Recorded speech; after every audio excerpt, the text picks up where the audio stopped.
Is this for me? This is for you. Good, very good. And we've got the students' questions typed out, so if we fix one small typo. Well, okay. I'm going to give you an official introduction. This is Mr. Brad Worthen. In my opinion, he was the top reporter and editor of the state paper in the entire state history. You're very well respected throughout the state, especially in the academic community and higher education. Mr. Worthen right now does some consulting work.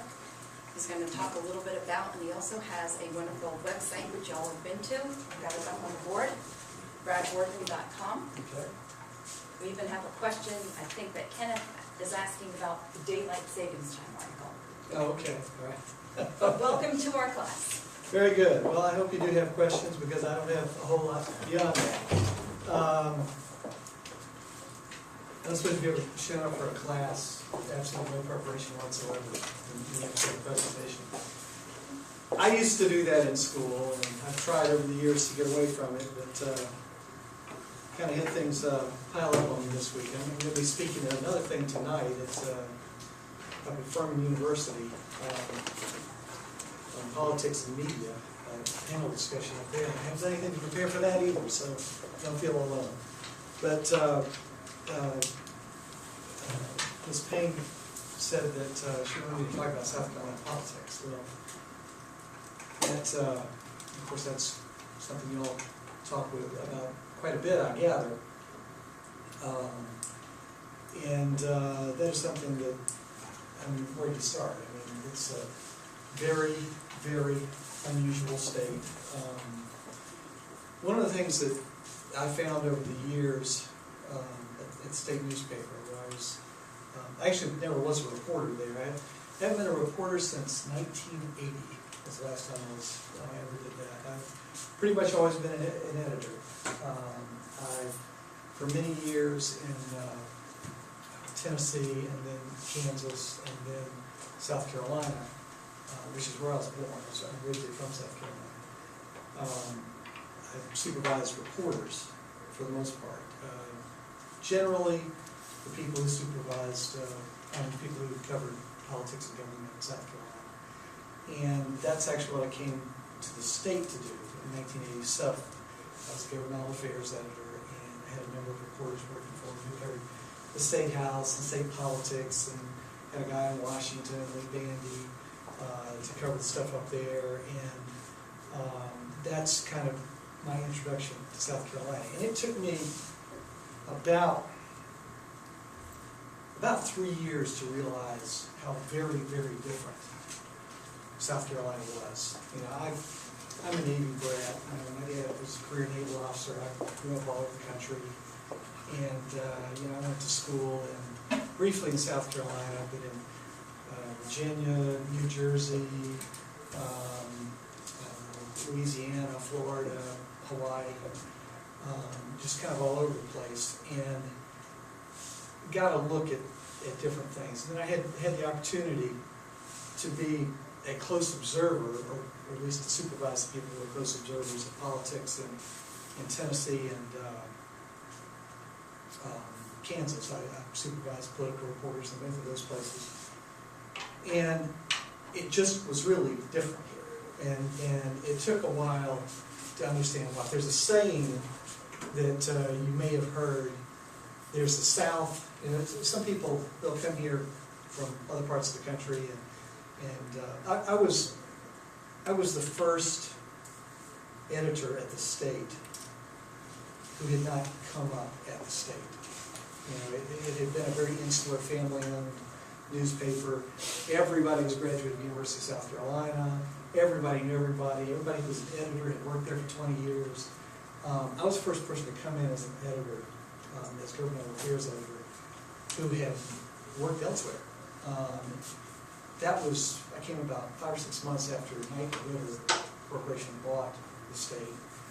And after me, a whole lot of people who'd been other places came in. But you always had to explain to them that it's different. Oh yeah, every place is different. No. The saying here is, it's not just that you've come to the South. There's the South, there's the Deep South, and there's South Carolina. somebody like Walter Edgar, a historian, could go into all kinds of theories about why it got started out to be so different. There are a number of factors. The fact that it was initially organized, or initially settled by planters from Barbados, and kind of sort of rapacious, money-grubbing culture that they brought with them to, whatever it takes for me to grow my cotton, my indigo, and whatever, and keep my slaves, which is what it was about. There were more slaves in South Carolina than any other state. This was the state that was most adamantly in favor of keeping the institution of slavery, because the wealthy people who ran the state, their wealth was entirely based in land and slaves, and the land had no value in that economy without slaves. The way government was set up from the very beginning was to kind of serve that economic structure and that social structure. The Lords Proprietors, Lord Anthony Ashley Cooper and the others, who were initially given this grant of South Carolina by the king, Anthony Ashley Cooper had a secretary named John Locke. If you've studied history, you may have run across his name. He drew up a charter, a document for governing the state. And it was based in the notion of keeping power broadly held by this sort of class of wealthy landowners.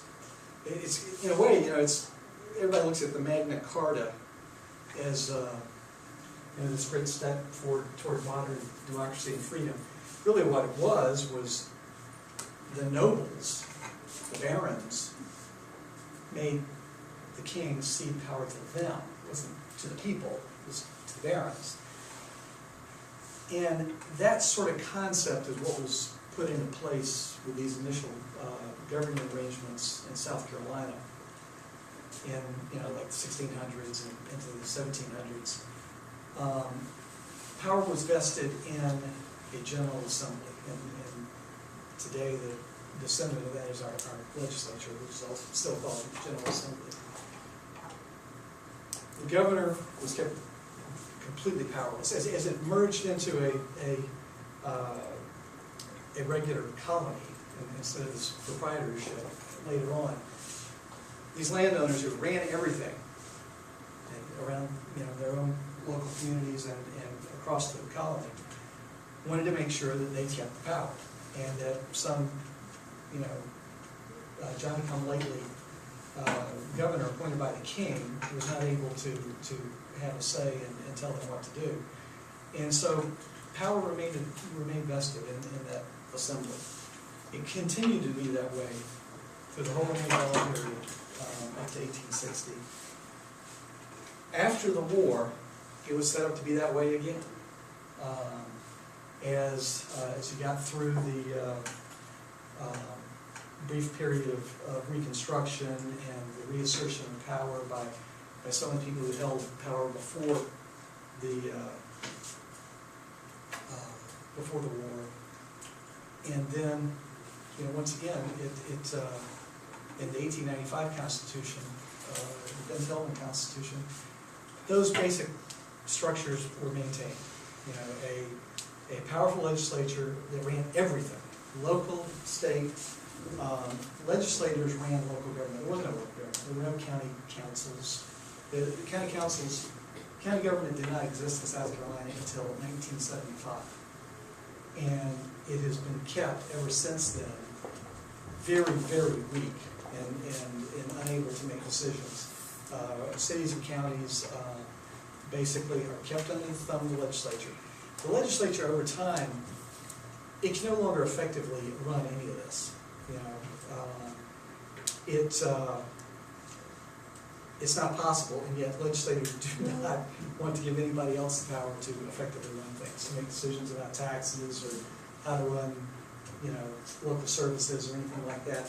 They're very jealous of it. They stand in the way at every opportunity of local government.